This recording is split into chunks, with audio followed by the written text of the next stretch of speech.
जो भारत देश को करता हो प्यार, वो न्यूज जय भारत पुणे को कैसे करे इनकार. न्यूज जय भारत पुणेमध्ये आपलं हार्दिक स्वागत. कृपया ही वरील माहिती आणि सूचना काळजीपूर्वक वाचावी ही नम्र विनंती. धन्यवाद.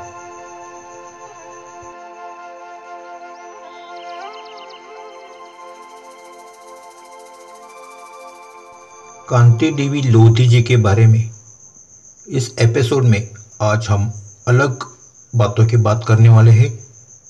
तो शुरू करते ये सिलसिला. धन्यवाद.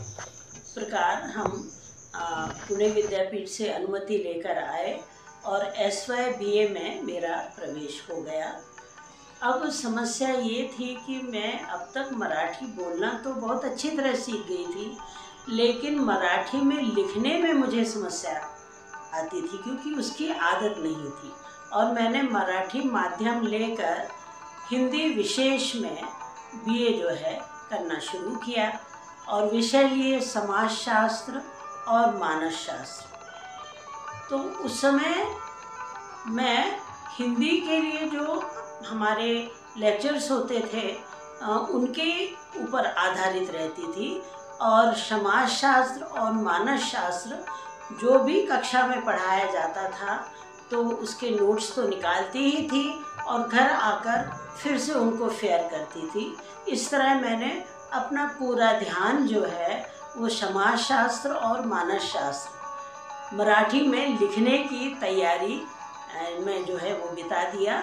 और हमारे हिंदी के जो शिक्षक थे डॉक्टर सज्जन राम केणी और डॉक्टर श्री साने जी, जो आगे चलकर प्राचार्य भी बने SP कॉलेज के, बड़े ही उम्दा शिक्षक जो हैं वो मुझे मिले और उनके निर्देशन में मैं अच्छी तरह अध्ययन कर पाई.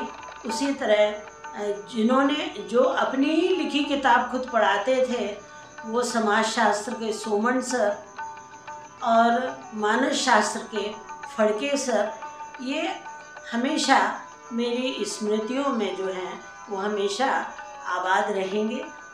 और छोटा बेटा मेरा बहुत छोटा था, आपको पहले ही बताया, तो मैं लाइब्रेरी में बैठकर अध्ययन नहीं कर पाती थी. जैसे ही लेक्चर ख़त्म होते थे मैं बस घर छोटे बच्चे के लिए घर भागती थी.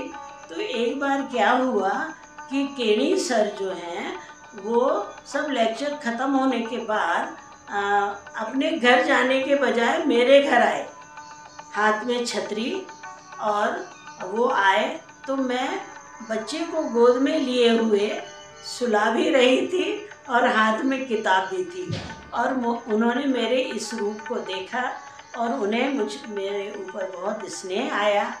तो इस तरह मेरी SY BA की पढ़ाई हुई.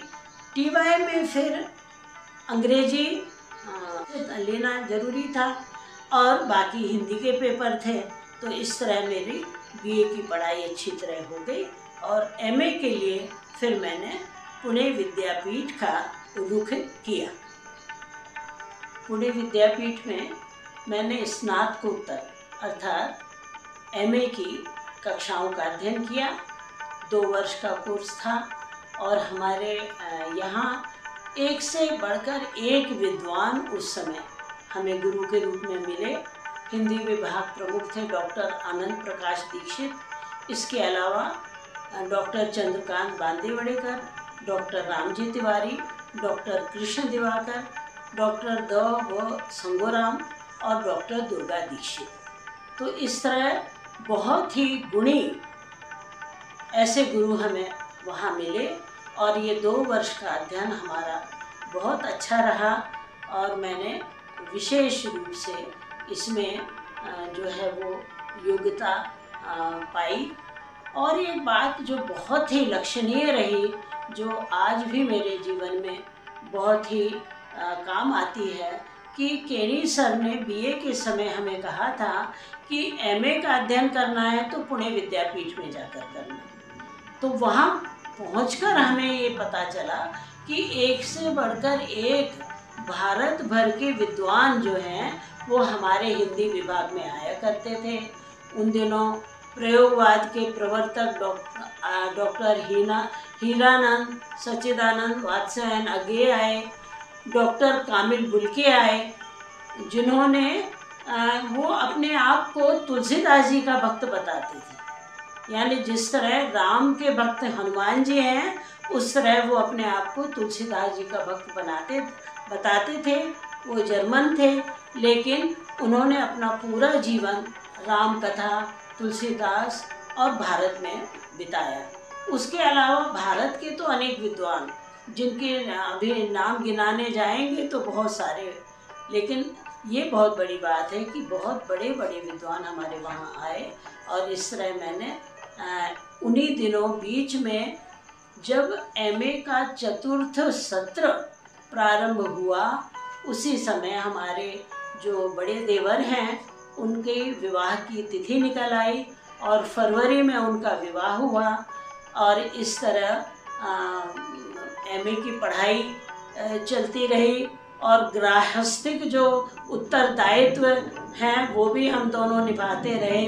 और एमए के बाद फिर 81 में एमए मेरा पूरा हो गया और मैंने पीएचडी का रजिस्ट्रेशन जो है वो करवा लिया और वो मुझे अवार्ड हुई। 86 में मैंने पीएचडी साठोत्तरी हिंदी गीतिकाव्य परंपरा और प्रयोग, ये अपना प्रबंध काव्य पुणे यूनिवर्सिटी में जो है वो सबमिट कर दिया। पीएचडी के लिए मैंने गाइड के रूप में मराठी और हिंदी दोनों के समान रूप से विद्वान समीक्षक डॉक्टर चंद्रकांत बांदीवड़ेकर जी को चुना और उन्होंने हमेशा मेरा उत्साह बढ़ाया, कभी भी मुझे निराश नहीं होने दिया। वो मेरी भाषा से बहुत प्रसन्न रहते थे। और इसी बीच क्या हुआ कि उन्हें बम्बई विद्यापीठ में एचओडी का पद जो है वो संभालने के लिए जाना पड़ा। और इस तरह वो कभी 2 हफ्ते में 3 हफ्ते में पूना आते थे और हम दोनों पति पत्नी यहाँ उनके जो तिवारी जी के साथ वो रहा करते थे, वहाँ हम जाते थे और इस तरह विचार विमर्श होता था। अगला जो अध्याय है उसकी चर्चा होती थी और जो मैं लिख चुकी होती थी वो मैं उनके सुपुर्द कर देती थी। और इस तरह जो है मेरा पीएचडी का काम शुरू हुआ। और वो उन्होंने, आपको बताऊं, कभी भी ऐसा मौका नहीं आया कि मुझे वहाँ जाकर यानी बम्बई जाकर अध्याय जो लिखित सामग्री है वो उनको देनी पड़ी। उन्होंने इतना असीम सहयोग मुझे दिया, मैं आज तक उनकी ऋणी हूँ। और डॉक्टर रामजी तिवारी जो उनके अभिन्न मित्र थे, जिनको हम विद्यार्थियों ने नाम रखा था विश्वकोश, कारण संस्कृत, अंग्रेजी, हिंदी तीनों भाषाओं पर और तीनों भाषाओं के साहित्य पर उनका समान अधिकार था। तो जब भी आवश्यकता होती थी, चूँकि वो भी मेरे एमए के समय गुरु रह चुके थे और बांदेवकर जी के बहुत अभिन्न मित्र थे, तो मैं उनसे विचार विमर्श कर लेती थी। और इस तरह मेरे लेखन का कार्य अव्याहत चलता रहा। और जब तक मैं स्वयं संतुष्ट नहीं हो जाती थी तब तक मैं उन्हें देती नहीं थी। एक ही अध्याय है जिसके लिए, तीसरा अध्याय, जो मुझे कम से कम उन्होंने 3-4 बार लिखवाया, क्योंकि वो संतुष्ट नहीं हो रहे थे। लेकिन जब उनके मन के अनुसार हुआ तो वो संतुष्ट हो गए। और इस तरह 1987 में मुझे पीएचडी अर्थात हिंदी में विद्या वाचस्पति की उपाधि मिल गई। अब पीएचडी होने के बाद अब शुरू होता है मेरा नौकरी के लिए संघर्ष का सिलसिला। तो जब मैंने पीएचडी सबमिट की, उसी समय मेरी एक सहेली हैं हेमलता महाजन, उन्होंने कहा कि सेवा सदन डीएड कॉलेज में एक हिंदी प्राध्यापिका की बहुत ही आवश्यकता है, तो प्लीज़ तुम पढ़ाओगी क्या? और मेरी सहेली थी, मैंने कहा ठीक है, जब तक अवार्ड नहीं होती है तब तक पढ़ाऊँगी। और इस तरह मैंने चितड़े जो मिष्ठान भंडार है उसके ऊपर सेवा सदन डीएड कॉलेज है, वहाँ से मेरी नौकरी करने का सिलसिला शुरू हो गया। उसका श्री गणेश हुआ और पहला वेतन जमा हुआ जनता सहकारी बैंक में, जो खाता आज तक मैंने चालू रखा है। वहाँ उसके बाद पीएचडी अवार्ड हो गई और मैंने जगह जगह आवेदन करना शुरू कर दिया। तो सबसे पहली मेरी जो नौकरी लगी वो लगी नौरोजी वाड़िया कॉलेज में, और वो भी मेरी सहेली जो ग्वालियर ट्रेनिंग के लिए जाने वाली थी, डॉक्टर लता रोकड़े, उस समय वो डॉक्टर नहीं हुई थी, प्रोफेसर लता रोकड़े थी, तो उन्होंने मेरा नाम सुझाया और इस तरह वाड़िया में मैंने पहला कदम रखा और एक दो महीने जूनियर कॉलेज में पढ़ाया, उसके बाद सीनियर कॉलेज में पढ़ाया। 11वीं के प्रश्न पत्र बनाने से लेकर रिजल्ट लगाने तक का काम किया। वो लोग बहुत प्रसन्न थे, लेकिन लीव वैकेंसी पर था तो वो समय पर समाप्त हो गया। और वो समाप्त होना था, मेरे पतिदेव ने वॉलेंटरी रिटायरमेंट ले लिया और हमको जीवन के सबसे बड़े दुख का सामना करना पड़ा।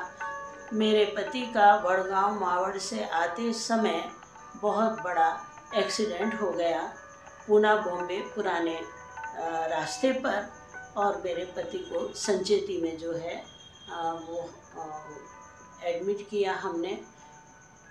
और इस तरह करीब 2 वर्ष हमने, हमारे बच्चों ने, हमारे परिवार ने जिस आर्थिक अभाव में भी अपने आत्मसम्मान को बचाए रखकर जीवन यापन किया है, वो ईश्वर उसका साक्षी है।